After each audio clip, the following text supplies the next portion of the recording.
Na última semana, o doutor Salomão deu início aí a um tema bastante interessante, que é os maus tratos na infância, com foco na negligência, nos abusos sexuais e na pressão psicológica. Um tema tão vasto que, infelizmente, não deu para falarmos apenas naquela semana.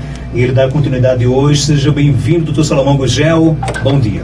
Bom dia, Marcos. Bom dia a todos os ouvintes.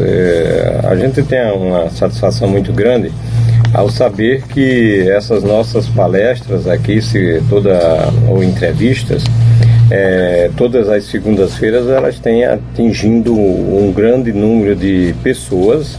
As pessoas nos param para dizer, cumprimentando e agradecendo, porque elas passam a ter mais informações, no nosso caso aqui concreto, sobre as doenças mentais, como prevenir, né?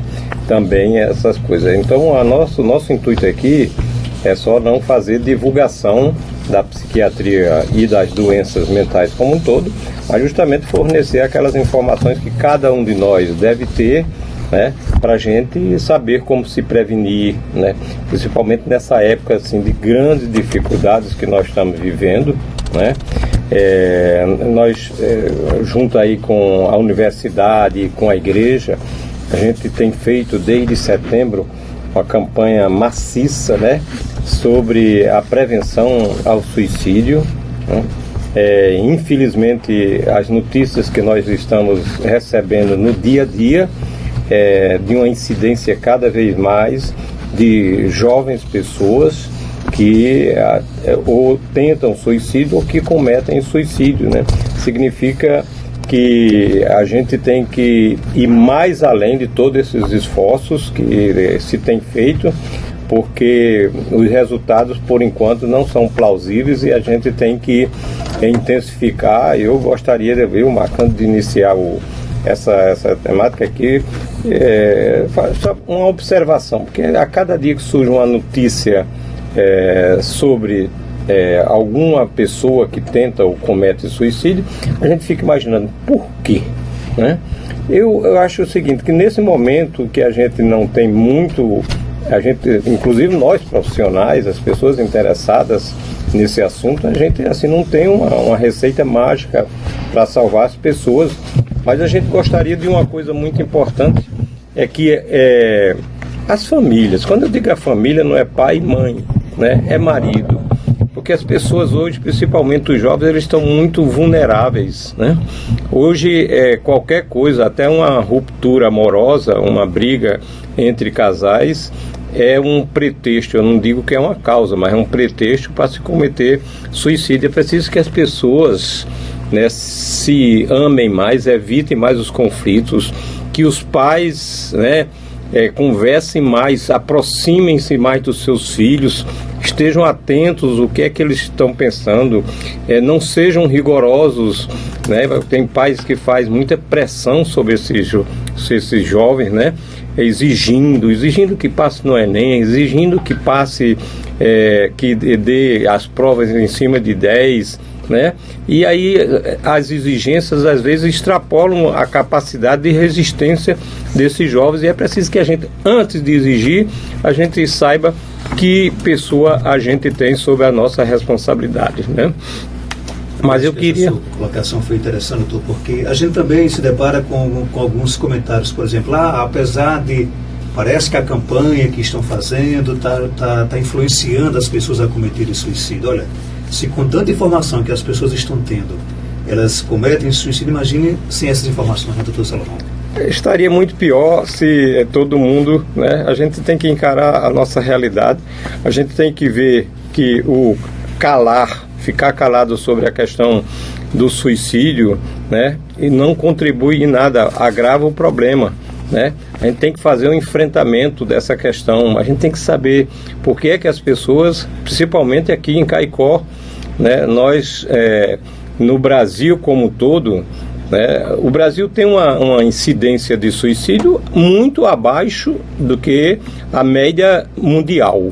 Agora, quando chega aqui para o Rio Grande do Norte, e particularmente para o Siridó e muito especificamente em Caicó, essa taxa de pessoas que tentam suicídio e cometem suicídio, essa taxa vai lá para cima, né?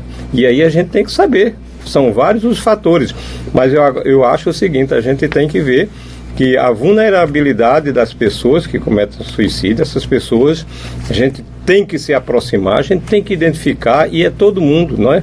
Nós pais, essas pessoas todas, né? Os meios de comunicação, a gente tem que fazer a divulgação, porque ninguém tem essa intuição, dessa tendência, essa predestinação de ir ao suicídio, né? Suicídio é uma coisa que pode ser evitada, né? Agora, desde que a gente saiba socorrer aquelas pessoas que, pelo menos uma vez na vida, pensaram em acabar com a própria vida. Me fala aí, por exemplo, das consequências dos maus tratos na infância com foco na negligência, os abusos sexuais e a pressão psicológica. Pois é, Marcos. Aí, por exemplo, na palestra passada, a gente, né, falou sobre aquela violência física, né? Aqueles maltratos que muitas vezes são praticados na própria família pelos próprios pais, né? Aquela questão da judiação, de bater, né? Da mãe que não suporta mais o choro da criança e começa a bater na boca da criança, ou a colocar até a mão na boca para abafar o choro da criança. Isso é uma violência que já começa nos primeiros dias, muitas vezes, né? E o pior de tudo, nós vimos aqui que quem mais comete violência contra as crianças pequenas, né, recém-nascidas, são as próprias mães, né?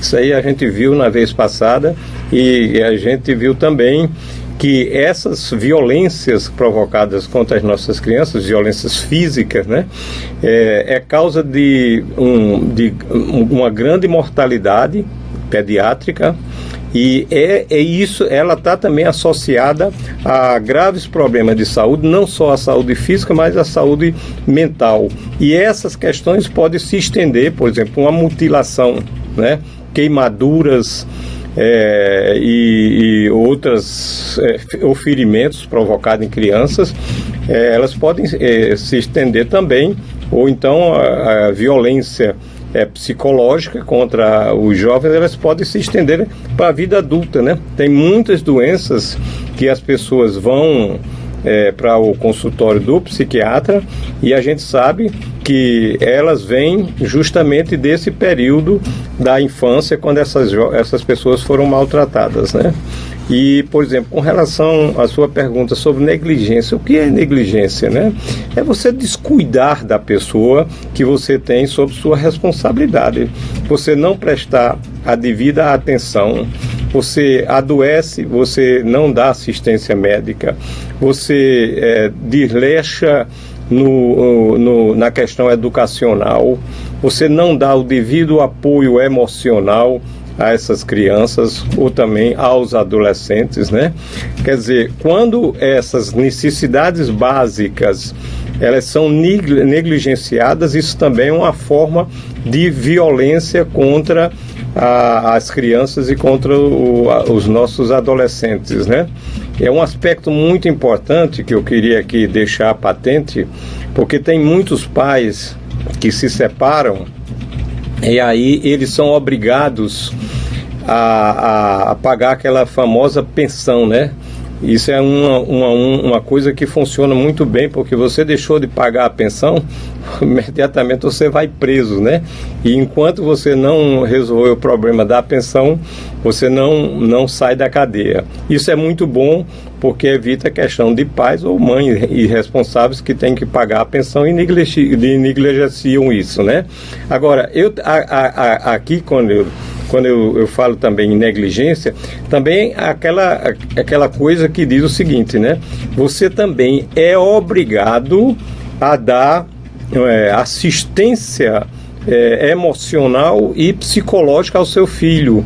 Por exemplo, o pai que sai de casa, abandona a sua mulher, deixa ela com os filhos, paga a pensão, mas não dá a menor assistência emocional e psicológica ao filho, você também está sujeito a ser preso. Se a mãe ou o próprio filho acionar a justiça, dizendo que meu pai não me dá afeto, não me dá carinho, não me dá amor, isso aí também é um fato de negligência que você pode ir para a cadeia por causa disso. Infelizmente, ninguém está atento para esse aspecto da lei, né?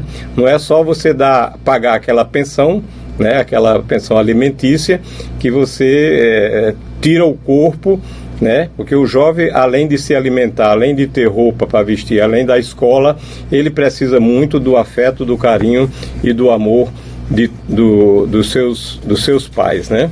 E isso aí a lei também dá uma cobertura.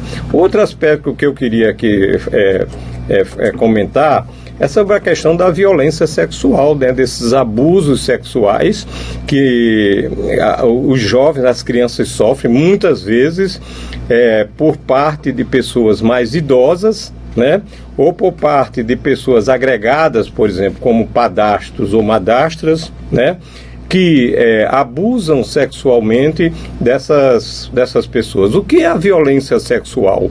Violência sexual é todo ato em que uma pessoa, em relação de poder ou por meio da força física, né, exercendo uma coerção ou intimidando, né, psicologicamente, obriga uma outra pessoa, no caso aqui a criança, né, ao ato sexual contra sua vontade ou a expõe às interações sexuais, né? Quer dizer, não é só consumar um ato sexual, é abusar da criança, com questão de carícias, né? Disposições de órgãos sexuais, essas coisas, o que provocam uma vitimização da criança e da qual aquele agressor, o abusador, né, tenta com aquele procedimento dele obter gratificações, né, prazer, sendo, nesse caso aqui, as meninas as maiores vítimas.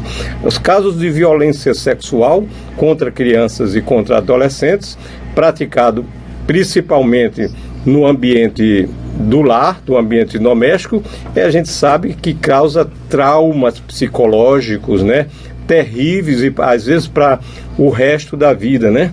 Crianças que, por exemplo, que são abusadas sexualmente, geralmente são pessoas deprimidas, elas pessoas que mesmo se casando, elas não encontram a felicidade, elas não se realizam sexualmente porque foram traumatizadas na infância, né?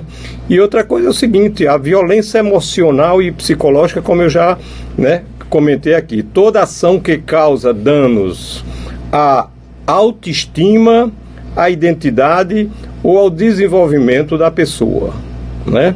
Quer dizer, muitas pessoas, principalmente quando se trata de casais que se casam pela segunda vez, que os padrastos ou as madrastas, elas abusam, né, emocionalmente, fazem uma guerra psicológica contra os filhos do primeiro casamento, né, que isso é terrível, isso geralmente acontece nos novos casamentos, praticamente em 90%, onde essa pressão, essa violência psicológica, emocional, principalmente quando você leva do filho do primeiro casamento e lá se junta com os outros da outra parte, do outro cônjuge, e aí, por exemplo, tem a tendência do pai ou da mãe realizar esses abusos assim. Então, finalizando sobre esse assunto, crianças traumatizadas por esses abusos físicos, negligência, violência sexual, violência emocional ou psicológica, essas crianças sofrem de transtornos psiquiátricos, inclusive a ansiedade, comportamento agressivo. Geralmente essas crianças abusadas, violentadas, né, desde pequenas, elas têm um comportamento agressivo. Essas crianças podem desenvolver uma ideação paranoide, aquele complexo de perseguição ou mania de perseguição. Essas crianças podem sofrer de transtorno pós-traumático, né? Elas podem vivenciar uma verdadeira tortura de medos, de apreensões, de sonos com pesadelos terríveis, etc. e tal. E transtorno depressivo, né? E maior risco, né? Maior risco de comportamento suicida. É realmente uma situação que merece a nossa atenção. E, por exemplo, crianças com essas características, professor Salomão, se elas não forem tratadas, elas certamente irão crescer com esse trauma e pode acarretar mais problemas ainda? Geralmente, viu, Marcos, o problema é que essas crianças são traumatizadas, a grande maioria, em casa, né? E aí, por exemplo, os responsáveis por elas não têm interesse, né, em levá-las para um tratamento. Quer dizer, se os pais, ou padrasto, madrastas, ou tios, enfim, os responsáveis, os cuidadores delas, se eles são responsáveis por esses maltratos, eles não vão ter nenhum interesse de levar. Agora, a um especialista, a um psicólogo, né, a uma assistência social, né, aí ficam geralmente contribuindo para essa tragédia que hoje nós estamos vivendo aí, com índices enormes de depressão entre adolescentes e de suicídio, né? Agora, nesse aspecto aqui, viria o seguinte: o papel identificador dos educadores, da escola, né? A gente devia ter, por exemplo, professores, né?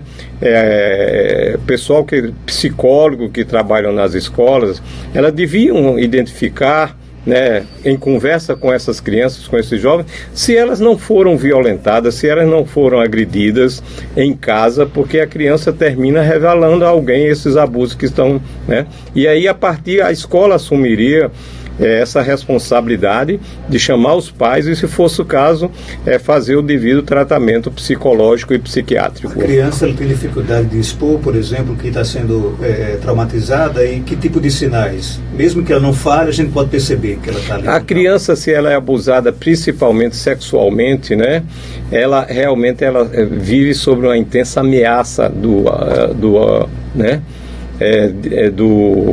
abusador dela, né? Elas são abusadas, por isso que elas passam anos, né? A gente tem exemplos aí na imprensa, né? Essa divulgação de pessoas jovens que foram aprisionadas pelos pais durante mais de 10, 15 anos. Elas foram prisioneiras, se sujeitaram à condição de escravas, e escravas sexuais, às vezes, do próprio pai, né, do próprio familiar. Então, essas crianças, durante muito tempo, elas têm medo, porque elas são ameaçadas pelos próprios abusadores, que são a maioria das vezes são seus familiares. Por isso que a gente tem que identificar, né? A gente tem que estar atento para essas coisas, principalmente os educadores. A gente tem que conversar mais com aquelas pessoas que a gente... Por exemplo, uma criança que não tem um bom proveito escolar, né? A gente tem que ir por cá, porque a maioria, 99% das nossas crianças, quando elas vão para a escola, elas são sadias. Aí lá na escola a gente identifica, não, porque fulano tem esse ou aquele problema, né? Não estuda bem, tem algum problema de voz, tem algum problema no processo de aprendizagem. E aí o educador, né? Por isso que hoje essa questão da formação do psicoeducador, ele tem que estar atento para essas coisas, né? A gente tem que proteger as nossas crianças, se é que nós no futuro a gente quer que tenhamos uma sociedade mais ou menos de pessoas saudáveis, né? Com menos traumas às vezes causados na infância. Crianças tímidas, crianças recatadas, crianças que choram muito, são sinais, por exemplo, de que tem algum trauma? Tem, muito, muito mesmo. É isso aí que eu digo, comportamento, né? Comportamento depressivo, comportamento agressivo. Essas pessoas têm que ser observadas, têm que ser conquistadas para o educador ou para o psicoeducador, para que a gente converse com elas e elas revelem aos poucos os maltratos que estão sofrendo em casa. Eu deixei as perguntas por último para que a gente esgotasse hoje realmente esse tema importante. Aqui nas redes sociais as pessoas, inclusive, reconhecendo a importância desse tema. Então, uma pergunta aqui do nosso ouvinte através do nosso WhatsApp, 988775550. Vamos ouvir. Eu gostaria de saber do senhor uma coisa, que minha sogra faz 30 anos que teve depressão pós-parto, toma remédio controlado, inclusive ela foi paciente do senhor. Desde os 30 anos que ela teve a depressão pós-parto, que ela toma o mesmo medicamento. Aí agora ela fica esculhambando com o povo, fica repetindo uma coisa não sei quantas vezes. Aí eu disse, tá bom, a senhora ir para o psiquiatra. Ela disse que não ia porque o remédio que ela está tomando é até ela morrer, não pode trocar. Eu gostaria de saber do senhor se isso é verdade ou é coisa da cabeça dela, porque a gente tá querendo levar ela para o psiquiatra e ela não tá querendo ir. E aí, doutor Salomão? Bom, veja bem, a depressão pós-parto, né, não é que ela seja uma doença que ao parto a mulher adoeceu de uma depressão pós-parto. Ela é o início, né, de uma depressão, de uma doença mental que começa a ocorrer após o parto, né? E essa doença ela pode ser curada ou não, certo? O fato de uma pessoa, logo após o parto, há 30 anos, ter ido ao psiquiatra, né, e aí não concluir o tratamento, primeiro saber que tipo de depressão é essa, né? Se foi uma depressão, se foi o início de uma doença crônica, né? E aí o tratamento teria que ser por muito ou talvez pela vida toda, né? Ou se foi, por exemplo, uma depressão que a paciente se tratou, melhorou, mas aí ficou dependendo do tradicional remédiozinho da noite para dormir, um desses tranquilizantes que tem por aí. Então é o seguinte, quando a pessoa, no caso aí que você se refere, que ela só vive, utilizando aí a sua linguagem, que ela só vive esculambando, né? Talvez que ela hoje tenha um comportamento paranoide, né? Que acham que as pessoas falam dela, quer dizer, se ela esculamba todo mundo, é porque ela tem uma certa paranoide, né? Então isso seria, não se resolveria tomando remédio só para dormir, que a grande maioria das pessoas faz, o que é um erro, né? Tomar o remédio para dormir não cura a doença de ninguém, deixa apenas a pessoa dependente. O fato concreto, ouvinte, é que a sua parente, né? Não sei se foi a sua mãe ou sua avó, a sogra, né? Ela teria que ser reavaliada por um psiquiatra e fazer o devido tratamento, porque às vezes tem algumas doenças mentais que elas não têm cura, mas elas têm tratamento, né? O que é que significa isso? Nós tratamos, o paciente tem um comportamento normal, mas ela tem que ser periodicamente avaliada pelo psiquiatra e tomar a medicação específica que não seja só o tranquilizante. Ok, eu quero agradecer a sua participação, do Salomão Gugel. Algo mais a acrescentar, pode ficar à vontade. Agradecer.